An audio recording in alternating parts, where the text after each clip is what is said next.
తాజా అంశం చూస్తున్న 2014 ఆగస్టు 23న బాలికపై అత్యాచారం కేసులో శిక్షలు పడ్డాయి. దీనికి సంబంధించి తాజా సమాచారాన్ని మా ప్రతినిధి శ్రీనివాస్ మోహన్ అడిగి తెలుసుకుందాం. శ్రీనివాస్ మోహన్, చెప్పండి, ఈ కేసుకు సంబంధించి పూర్తి వివరాలేంటి?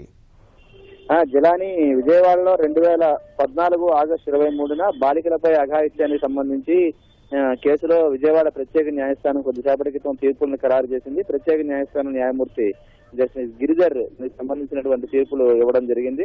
గత శనివారమే ఈ కేసుకు సంబంధించి పూర్తి విచారణ జరిగినప్పటికీ శిక్షలు మాత్రం ఈ రోజు ఖరారు చేస్తూ కొద్దిసేపటి క్రితమే తీర్పు ఇవ్వడం జరిగింది. దీనికి సంబంధించి ప్రధానంగా ఏంటంటే 2014 ఆగస్టు 23న బాలికలను లోపరుచుకుని వారిపై అత్యాచారం చేసి దొంగచాటుగా సెల్ ఫోన్ లో అశ్లీల చిత్రం, అలాగే ఆ బాలికలను బెదిరించి వాళ్ళ వద్ద నుంచి నగదు అలాగే నగలను కూడా అపహరించినట్లుగా అప్పట్లో 5 నిందితులపై ఈ నేరారోపణ మొత్తం 6 నిందితులపై కేసు నమోదు చేసింది. అందులో ఒకరు మైనర్ బాలుడు కావడంతో ఆయన సంబంధించినటువంటి కేసును వేరే న్యాయస్థానంలో విచారణ జరుగుతోంది. మొత్తం 5 సంబంధించి ఈ రోజు అయితే శిక్షలు ఖరారు చేశారు. దీంట్లో A1 ప్రధాన నిందితుడిగా ఉన్నటువంటి నిమ్మకూరి సాయిరాం అనే వ్యక్తికి యావజ్జీవ కారాగార శిక్ష విధించడం జరిగింది. అలాగే మరో 4 నిందితుల్లో దీపక్ కుమార్, అభిలాష్, అబ్దుల్ ఖాదర్ జిలానీ అనే వీళ్ళ ముగ్గురికి మాత్రం 20 సంవత్సరాల చొప్పున శిక్షలు ఖరారు చేయడం జరిగింది.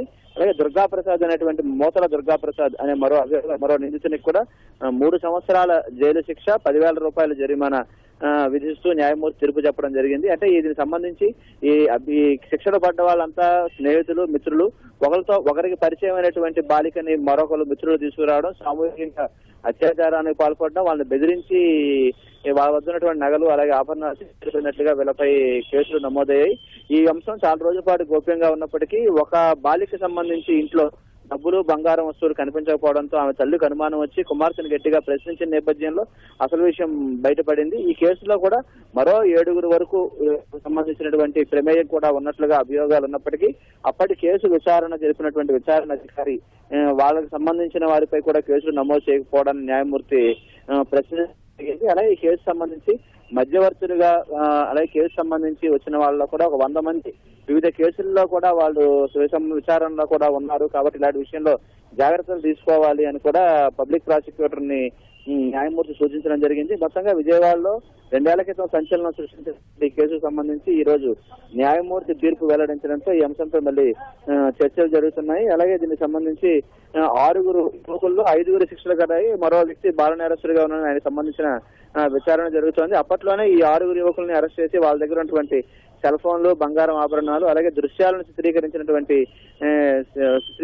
సీడీలు చేసినటువంటి వాటిని కూడా పోలీసులు స్వాధీనం చేసుకోవడం జరిగింది. జిలాని, ధన్యవాదాలు శ్రీనివాస్ మోహన్.